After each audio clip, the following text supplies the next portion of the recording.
yang ada di depan Bapak Ibu sekalian, Mas Mbak sekalian, tentu jauh daripada pembicara yang seharusnya.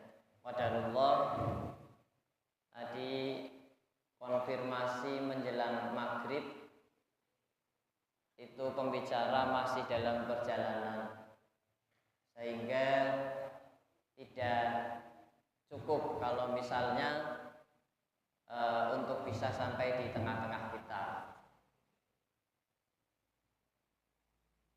Dan tema pada malam hari ini katanya kok abot banget ya. Larangan menentang pemimpin muslim. Kalau saya senangnya itu berpikir yang sederhana-sederhana saja. Nggak senang sing jelimet. Jadi kenapa? Karena ketika kita sudah berbicara muslim, maka setiap kita itu adalah saudara. Al-muslim akhul muslim. Bahkan jangankan kita yang sudah berislam dari lahir, dalam sebuah peperangan antara Islam melawan orang-orang kafir, itu Rasulullah paling menjunjung tinggi kalimat la ilaha illallah Muhammadur Rasulullah. Itu dalam riwayatnya jelas dan sangat jelas sekali. Ada sahabat yang kemudian meninggal, dalam sebuah riwayat itu jasadnya sampai ditolak bumi. Makamkan lagi, keluar lagi, dimakamkan lagi, keluar lagi. Itu terjadi karena ketika peperangan sahabat ini yang muslim, sahabat Rasulullah SAW melawan orang kafir ini dalam kondisi yang sangat luar biasa, itu sama-sama terluka. Orang kafirnya juga terluka, orang sahabat Rasulullah juga terluka. Bahkan dalam sebuah riwayat itu ya, tangannya putus ya, jadi sama-sama terluka. Lalu dalam kondisi yang terpepet, sangat-sangat terpepet, itu orang kafir ini kemudian tahu untuk menyelamatkan diri, nyawanya, itu tahu bahwa ketika mengucapkan kalimat la ilaha illallah Muhammadur Rasulullah, maka pasukan muslim itu pasti akan menahan serangannya. Pasti akan menahan serangannya. Nah, ini berbeda dengan sahabat tadi. Ketika sudah sama-sama terluka dan posisinya menang kalah, sampai pada puncaknya sahabat ini memimpin, unggul, menguasai peperangan, single melawan orang kafir tersebut. Ini orang kafir ini kemudian kepepet. Nah, ketika mau dibunuh oleh sahabat ini, kemudian mengucapkan kalimat la ilaha illallah Muhammadur Rasulullah. Tapi yang dilakukan oleh sahabat Rasul ini membunuh, tetap membunuh. Itu dimarahi Rasulullah bisa-bisa. Bisa-bisa. Ketika terdengar kabar bahwa tentu dalam peperangan itu kan banyak orang ya, itu akhirnya dipanggil oleh Rasulullah SAW. Karena sahabat ini umumnya ketika ada orang kafir yang mengucapkan la ilaha illallah Muhammadur Rasulullah, dalam kondisi apapun itu harus dilindungi. Hartanya haram, darahnya pun haram. Tapi sahabat ini membunuh sampai disidang oleh Rasulullah SAW. Ketika ditanya, kenapa engkau membunuh orang yang mengucapkan kalimat la ilaha illallah Muhammadur Rasulullah? Lalu kemudian dia membantah Rasulullah bahwa yang dilakukannya itu adalah, ya Rasulullah, saya juga sakit, saya juga mengalami luka, Dan ketika saya membalik keadaan dan orang itu benar-benar terpepet, dia berlindung dengan kalimat la ilaha illallah Muhammadur Rasulullah. Saya yakin ya Rasulullah, pasti dia mengucapkan kalimat itu supaya tidak dibunuh. Rasulullah tanya, kamu tahu hatinya dia? Tidak tahu ya Rasulullah. Kenapa tidak sekalian saja kamu bongkar hatinya? Kamu saja tidak tahu hatinya, tapi kok kamu berani mengeksekusi? Ini tak tarik yang agak jauh memang ya. Jadi bahwa ini yang kemudian menjadi landasan pikiran kita ketika kita memiliki saudara yang kemudian beriman kepada Allah dan Rasulnya, itu ya sudah kena hukum, dia adalah saudara kita yang haram darahnya, ya hartanya pun haram. Maksudnya untuk dirampas atau lain sebagainya begitu ya. Jadi dia harus dilindungi. Gitu. Jadi betapa kalimat la ilaha illallah Muhammadur Rasulullah itu menjadi sesuatu yang sangat mulia, yang sangat tinggi. Walaupun mungkin ada beberapa orang yang kemudian memanfaatkan itu, wallahu alam. Makanya ada ulama yang kemudian marah kalau kita menyebut orang lain Islam tapi Islamnya KTP, itu rak terima. Dan saya sepakat dengan pemikiran ini. Artinya kalau ada Islam terus kemudian kita mengatakan bahwa wah Islam KTP, ya kita harus marah. Ya piye-piye Islam saudara kita. Senajan perilakunya ya empuk. Demi apa?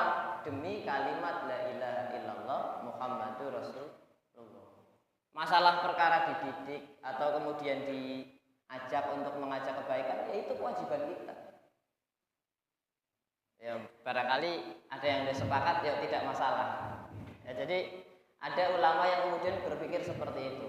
Islam KTP, kamu bilang Islam KTP kan di Indonesia. Coba kamu ke Cina, misalnya kita ke Cina, di perkampungan yang minoritas Islamnya. Kemudian kita tinggal di sana. Ketika kenalan, dilihat dari namanya, aduh, kok kayaknya nggak Islam. Tapi ketika ketemu dengan orang lain, ketika kita di Cina misalnya atau di luar negeri ketemu dengan orang lain yang kemudian kenalan, namamu siapa? Muhammad. Alhamdulillah punya saudara. Padahal ya mbuh perilakunya. Tapi bagaimanapun kita senang. Kita senang karena ternyata ada saudara kita di luar negeri yang sesama muslim. Ya, jadi bagaimana kemudian kita bisa menjaga ukhuwah, ya, ukhuwah sesama muslim. Nah, dan mudah-mudahan kita termasuk orang yang memiliki semangat untuk membangun ukhuwah, bukan kemudian semangat untuk mengkotak-kotakan atau memecah belah. Gitu ya. Selama muslim ya berarti dia saudara kita. Oke, jadi di sini mungkin supaya agak masuk ke tema pada malam hari ini. Apalagi ini musimnya pilkada tadi kata Mas Gulam ya. Musimnya pilkada. Saya pernah mendengar kenapa Indonesia kemudian memilih sistem demokrasi dengan one man one vote. Jadi ada yang berpendapat bahwa nggak apa-apa one man one vote, karena nanti mesti yang jadi adalah orang Islam, karena di Indonesia mayoritas Islam. Tapi dalam perjalanannya kan timbul persoalan-persoalan lain. Tapi yang perlu kita syukuri adalah bahwa pemimpin di Indonesia alhamdulillah sampai saat ini ya Islam. Alhamdulillah Islam, artinya Islam yang memimpin. Kalau tadi bicara saudara saja tidak boleh diperangi, apalagi ini pemimpin. Jelas adanya pemimpin itu lebih penting atau lebih baik daripada tidak ada pemimpin. Karena pemimpin itu kadang yang buat pegangan. Ya misalnya aja di PCM atau di PRM nggak ada ketuanya, itu Pak Joko ya bingung. Ini mau hubungin PRM Kebon Batur ke siapa? Walaupun ada orang Muhammadiyah di Kebon Batur, tapi nggak ada ketuanya, kan bingung. Ini mau hubungin ke siapa? Ya begitu juga di skala negara. Ini kalau perwakilan Indonesia ke luar negeri ada KTT atau apa itulah yang pertemuan internasional, terus kemudian nggak ada pemimpinnya, kita kan ya bingung. Delegasi Indonesia dari siapa yang berhak mewakili? Tentu butuh pemimpin dalam bentuk simbolis, butuh pemimpin. Jadi pemimpin itu penting sekali. Ya. Saya menyadur beberapa pendapat tentang larangan melakukan pemberontakan terhadap pemimpin muslim. Yang pertama dari Allah yarham Syekh Muhammad bin Shalih Al-Utsaimin rahimahullah. Jadi kita itu tidak boleh keluar dari ulil amri kecuali dengan beberapa syarat. Ulama ini memberikan syarat. Nah, kalau kemudian syarat ini dilanggar, baru kita boleh keluar. Syarat yang pertama itu adalah melakukan kekufuran yang jelas. Kekufuran yang jelas. Nah, ini kode angel ini. Dan alhamdulillahnya di kita di Indonesia pemimpinnya muslim. Jadi kekufuran ini seperti apa? Menyekutukan Allah atau seperti apa? Bahkan dalam sebuah ceramah yang pernah saya dengar, ketika ada orang yang kemudian misalnya memelihara keris atau memelihara akik, itu tidak semua ulama sepakat bahwa itu adalah sebuah kekufuran. Kenapa? Karena terkadang itu orang seperti itu, orang yang memelihara seperti itu juga masih memiliki pemikiran bahwa yang dirawatnya itu ya bisa rusak. Bisa rusak, bisa hilang. Misalnya contoh keris. Itu ya kadang ada ulama yang iseng. Kamu kerisnya kenapa dimandiin? Misalnya. Ya ini kalau nggak dirawat ya nanti rusak, tayengan atau apalah. Ketika menyifati sebuah benda bahwa itu memiliki kekurangan, bahwa itu tidak abadi dan itu bisa rusak, maka sebetulnya dia mengakui bahwa itu ya bisa rusak dan tidak abadi. Begitu juga akik. Kalau saya ketika ditanya kenapa akiknya nggak dilepas saja, jangan nanti kalau dilepas hilang. Masa Tuhan hilang? Atau kalau cincin itu sakti kan harusnya nggak hilang. Kalau keris itu sakti kan harusnya nggak rusak. Kalau keris itu sakti kan harusnya nggak hancur. Kalau akik atau batu itu sakti harusnya kan dia bisa menjaga dirinya sendiri. Itu jadi dalam hal kekufuran saja, dalam hal yang seperti itu saja kita juga harus berpikir bahwa tidak sampai kemudian mengeluarkan dia dari Islam, karena ternyata masih mengakui bahwa itu tidak abadi. Artinya ada kekuatan lain. Mungkin dia melakukan kekufuran tapi tidak kemudian sampai mengeluarkan dirinya dari Islam begitu. Kemudian di nomor 2 itu tidak ada kesamaran tentang kekufurannya dan bukan kefasikan. Nah, ini beliau alim ya. Di sini menuliskan kekufuran dan kefasikan. Artinya yang seperti contoh yang tadi barangkali itu bukan kekufuran, tapi sebuah kefasikan. Dosa besar, tapi tidak sampai kufur. Dosa yang besar tapi tidak sampai kufur. Ya. Jadi tidak ada kesamaran. Ya nek kufur ya kufur tenang. Memang kufur gitu. Dia memiliki tandingan yang lain selain Allah Subhanahu wa taala. Bukan sekedar fasik. Kalau fasik berarti masih ada di dalam hatinya itu ada kekuatan atau bahasanya apa? Kausa prima atau kekuatan yang absolut, yang abadi atau yang tidak tertandingi.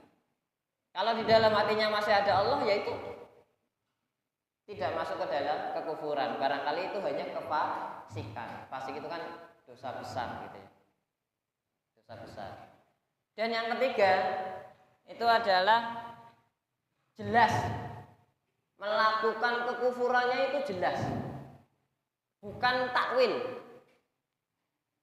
Ceto melakukan kekufurannya itu jelas. Saya orang kalau bahasa Tegal itu adol jere, jerene, jerene, atau katanya. Tapi benar-benar jelas dan terang-terangan, dengan terang-terangan. Dan dikuatkan dengan nomor 4, adanya bukti yang jelas dan dalil yang jelas dari Al-Quran dan Sunnah serta ijma tentang kekufurannya. Nah, ini kalau masuk bicara tentang pemimpin Indonesia ya insya Allah tidak ada. Islam semua gitu ya. Dan yang terakhir, kalau kita mau berontak, ini yang terakhir itu kita harus punya kemampuan untuk keluar dari mereka. Nah, jadi kalau misalnya sudah benar-benar melakukan tapi kita nggak punya kemampuan, nggak usah. Ya, nggak usah. Maka saya terkadang bolak-balik mendengar membaca cerita tentang Taif itu betapa dahsyatnya Rasulullah SAW. Ketika ditawari malaikat penjaga gunung itu, kemudian Rasulullah menjawab bahwa ya saat ini barangkali mereka kafir, tapi di tulang sulbinya, di keturunan-keturunan berikutnya nanti akan lahir generasi yang lain atau yang lebih baik. Jadi kita sebagai umatnya ya kadang-kadang perlu berpikir seperti itu. Artinya apa? Ketika ada sebuah kejelekan, ada sebuah ketidakbagusan, itu tidak mesti sekarang harus berubah. Tidak mesti sekarang harus berubah.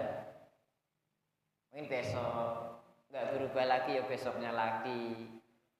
Mas Gulam ini paham, soalnya guru. Orang paham ya sesuai meneh. Orang paham ya sesuai meneh.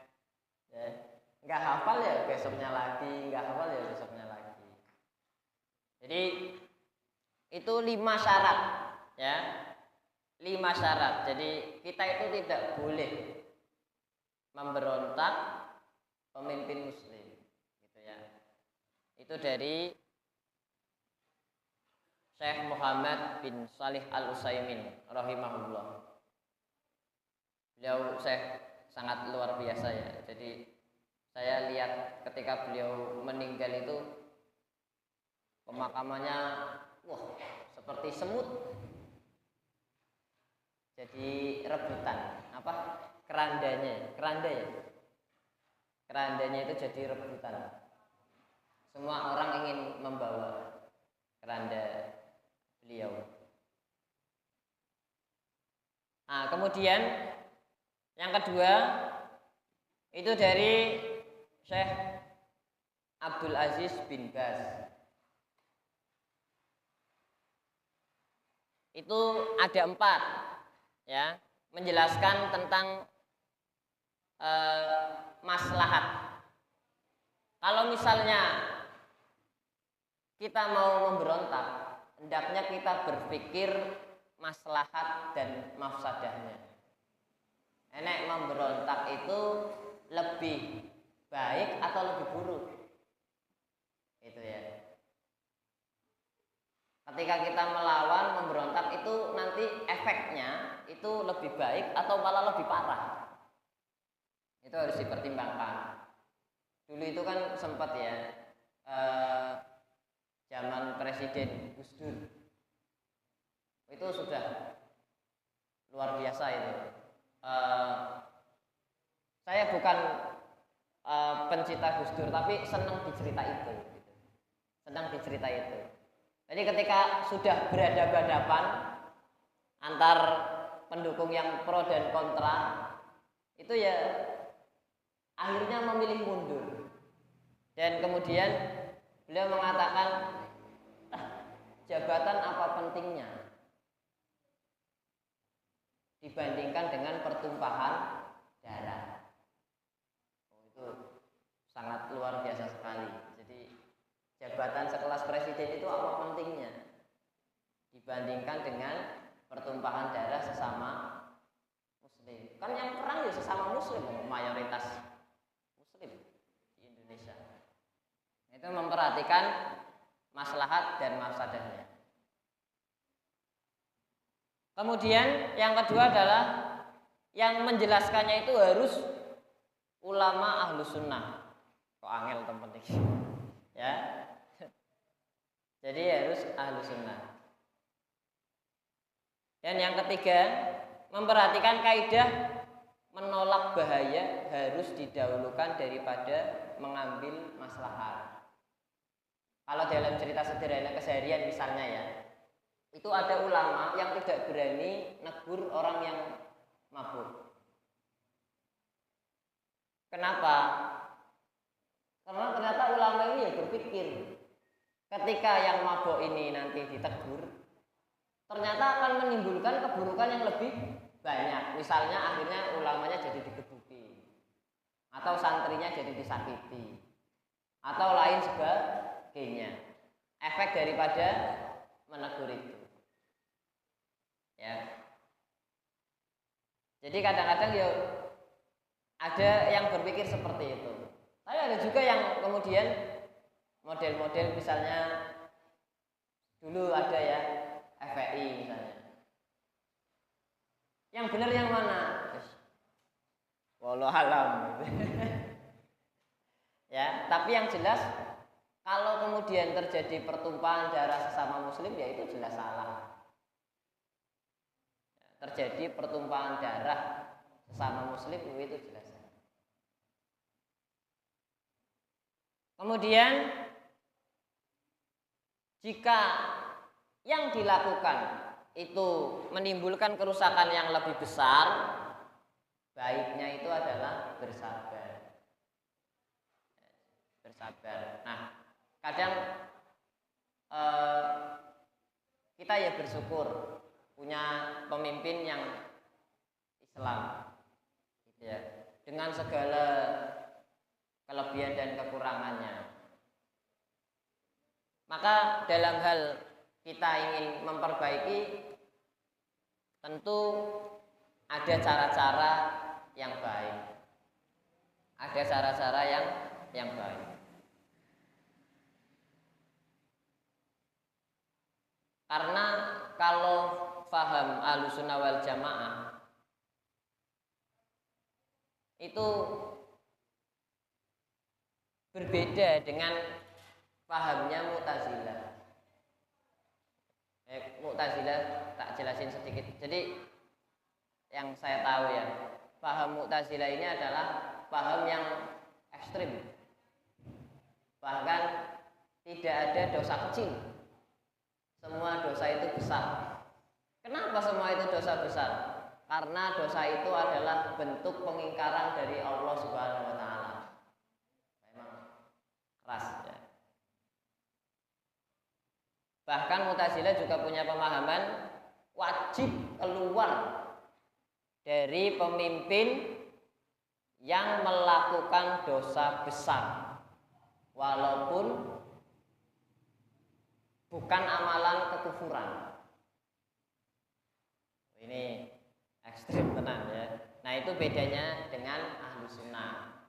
Nah kalau ahlu sunnah tadi yang disebutkan di atas bahwa ada beberapa syarat-syarat ya, syarat-syarat yang harus dipenuhi. Bahkan ketika kita tidak mampu pun ya sebaiknya bersabar.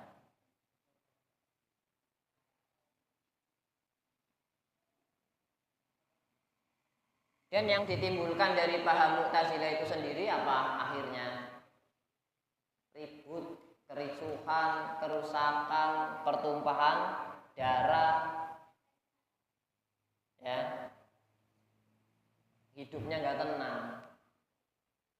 Tentu berarti dengan paham yang seperti itu mafsadahnya lebih banyak, kerusakannya lebih banyak, ya. Bahkan kemudian tidak menjadi aman bagi kita orang-orang muslim ya, karena beda sedikit bentrok, beda sedikit bentrok, beda sedikit bentrok ya. Itu beberapa pendapat yang saya ambil ya. Tentu para ulama itu mesti berpikirnya apa tidak seperti saya, artinya jauh. Nek saya itu kayak apa ya, butiran debu, mungkin malah lebih kecil daripada butiran debu gitu ya. Jadi dalam pendapatnya di sini ditulis bahwa kadang-kadang itu yang dikompori itu adalah pemuda, karena kadang pemuda itu semangatnya berapi-api. Itu sering dikompori. Untuk apa? Untuk menjadi pemberontak. Darah muda, darahnya para remaja gitu ya. Nah itu dikritik oleh ulama-ulama bahwa kenapa engkau memberontak pemimpin muslim? Lebih baik tenagamu disalurkan untuk memerangi orang-orang yang jelas-jelas menjadi musuh Islam. Misalnya saudara kita yang diperangi oleh Yahudi sampai sekarang ya, orang-orang Israel laknatullah alaih, kan lebih baik tenaganya dikirim ke sana gitu ya, daripada kemudian di sini membuat kekacauan. Jadi ada kelompok yang memang memanfaatkan ya tenaga-tenaga pemuda, pemikiran-pemikiran pemuda ini supaya dibakar untuk kemudian memberontak. Dan mudah-mudahan kita dan generasi kita dijauhkan dari hal-hal yang demikian. Karena memang pemuda ini satu punya model semangat, dua lebih gesit tenaganya. Dan yang terakhir, bahwa memberontak pemerintahan yang sah, apalagi muslim, itu ciri-ciri daripada Khawarij. Ciri-ciri daripada Khawarij. Khawarij ini serah bener ya. Muawiyah ya salah, Ali ya salah. Wis emang rak cetha ya. Bahwa menumpahkan darah muslim dan memberontak terhadap pemerintah itu wis otak-otaknya orang-orang Khawarij. sing senenge kegaduhan. Ya, saya sebelum saya tutup ada sebuah cerita. Jadi ketika sahabat Ali itu didebat